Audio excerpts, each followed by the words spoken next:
Apa itu pneumonia? Pneumonia adalah suatu infeksi yang menyerang paru. Kondisi ini menyebabkan kantong udara pada paru meradang dan membengkak. Situasi ini seringkali disebut dengan paru-paru basah.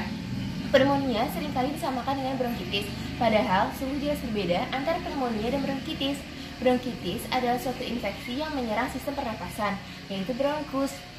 Walaupun berbeda, bronkus atau bronkitis dapat menyebabkan pneumonia.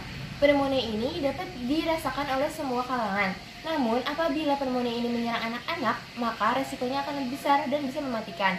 Menurut CNN Indonesia, setiap jam 2-3 anak meninggal gara-gara kasus pneumonia tersebut. Assalamualaikum warahmatullahi wabarakatuh. Saya Syafira. Pada kesempatan kali ini, saya akan menjelaskan tentang tanda-tanda dan gejala serta bagaimana cara dokter mendiagnosis pneumonia. Yang pertama ada tanda-tanda dan gejala. Tanda-tanda dan gejala apa saja sih? Yang pertama ini ada batuk-batuk secara terus-menerus disertai dengan dahak, kemudian demam, berkeringat, menggigil, sesak nafas, dada terasa sakit, kemudian nafsu makan berkurang, serta detak jantung terasa cepat. Apa sih penyebab penyakit pneumonia itu? Pneumonia adalah penyakit infeksi yang disebabkan oleh virus, bakteri, dan jamur. Penyakit ini ditularkan melalui udara. Biasanya, penularan terjadi ketika seseorang dengan kondisi ini mengalami bersin dan batuk. Virus dan bakteri penyebab pneumonia dapat dengan mudah dikeluarkan melalui hidung dan mulut, kemudian menginfeksi tubuh lainnya. Biasanya bakteri dan virus dapat dikeluarkan dengan mudah saat seseorang bernafas. Berikut adalah faktor-faktor yang membuat diri kita berisiko tinggi untuk terkena penyakit pneumonia. Pertama adalah bayi yang berusia 0-2 tahun, kemudian adalah lansia yang berusia di atas 65 tahun, pernah terkena penyakit stroke, memiliki imun yang rendah, memiliki riwayat penyakit yang riskan seperti asma, diabetes, dan lain-lain, memiliki kebiasaan merokok, sedang dalam pengobatan kanker, serta manusia yang sedang dirawat di dalam rumah sakit, karena virus dan bakteri ini sangat banyak ditemukan di dalam rumah sakit. Bagaimana cara dokter mendiagnosa penyakit pneumonia ini? Yang pertama, dilakukan dengan pemeriksaan dada.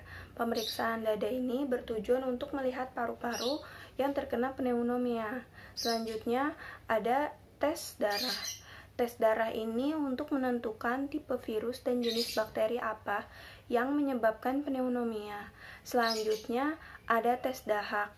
Tes dahak ini jika kita terkena pneumonia, maka akan terlihat jenis virus dan tipe bakteri apa yang menyebabkan pneumonia. Selanjutnya ada cek kadar oksigen dalam darah, karena pada penderita pneumonia ini oksigennya tidak dapat masuk ke dalam darah. Kemudian jika pasien sudah mengalami gejala yang parah, tanda-tanda yang parah, maka dokter akan menyarankan pasien tersebut melakukan pemeriksaan lanjutan. Pemeriksaan lanjutannya ini ada CT scan. CT scan ini berfungsi untuk melihat keadaan dalam paru-paru, sedangkan selanjutnya ada kultur cairan paru-paru. Kultur cairan paru-paru ini si pasiennya cairan paru-parunya akan disedot, kemudian dilihat kadar apa saja yang terkandung dalam paru tersebut sehingga menyebabkan pneumonia. Terima kasih. Komplikasi. Apa saja komplikasi yang bisa muncul akibat penyakit pneumonia? Bila infeksi tidak ditangani dengan baik, kondisi ini bisa menyebabkan komplikasi atau masalah kesehatan lain. Komplikasi yang akan timbul akibat pneumonia adalah yang pertama, bakteremia. Hal ini terjadi ketika bakteri penyebab infeksi masuk ke dalam darah sehingga menyebabkan penurunan tekanan darah, peradangan di dalam darah, bahkan dalam beberapa kasus mengakibatkan kegagalan organ. Kemudian, yang kedua, luka pada organ paru. Infeksi yang ditimbulkan membuat paru semakin banyak mengalami luka. Yang ketiga, efusi pleura. Jika infeksi tidak ditangani dengan baik, maka cairan akan berkumpul pada bagian selaput paru dan menyebabkan pasien semakin sulit bernafas. Kemudian yang terakhir, infeksi pada salah satu bagian jantung. Bakteri dapat menginfeksi jantung meskipun tadinya berada di organ paru. Kondisi ini disebut dengan endokarditis. Penyebab infeksi jantung ini harus segera ditangani, karena jika tidak, pasien akan beresiko mengalami gagal jantung. Berikut saya akan menjelaskan pengobatan pneumonia di rumah. Pasti penderita pneumonia pernah bertanya kepada dokter, "Dok, pengobatan di rumah dan kegiatan apa saja sih yang dapat saya lakukan jika saya terkena penyakit pneumonia?" Nah, tips-tips yang dapat dilakukan yaitu pertama, istirahat yang cukup. Jangan kembali beraktivitas normal dulu jika gejala-gejala infeksi Anda belum sembuh, apalagi suhu badan masih tinggi. Meskipun Anda sudah merasa lebih baik, sebaiknya jangan terlalu lelah dan memaksakan diri, karena hal ini dapat menyebabkan kekebalan tubuh Anda kembali melemah dan infeksi dapat kembali menyerang di kemudian hari. Nah, yang kedua, minum air yang cukup. Nah, fungsinya itu untuk menjaga tubuh tetap terhidrasi dengan baik dan dapat juga menolong Anda untuk mengurangi jumlah lendir atau darah di dalam paru. Yang ketiga itu mengonsumsi obat sesuai dengan anjuran. Nah, sebaiknya Anda mengkonsumsi obat itu sesuai dengan anjuran yang diberikan oleh dokter ya. Bila Anda diminta untuk mengkonsumsi antibiotik, habiskan obat tersebut. Karena apabila disisakan, maka itu dapat menyebabkan bakteri kebal terhadap obat yang Anda konsumsi.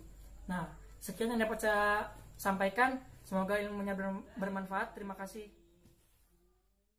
Pencegahan. Bagaimana cara mencegah pneumonia? Dalam banyak kasus, infeksi ini sebenarnya dapat dicegah. Beberapa pencegahan yang bisa dilakukan agar tak terkena pneumonia adalah dengan pemberian vaksin serta menghindari berbagai faktor risiko dari penyakit ini. Yang pertama, vaksinasi. Vaksin dianggap sebagai cara yang cukup ampuh untuk menghindari infeksi paru ini terjadi.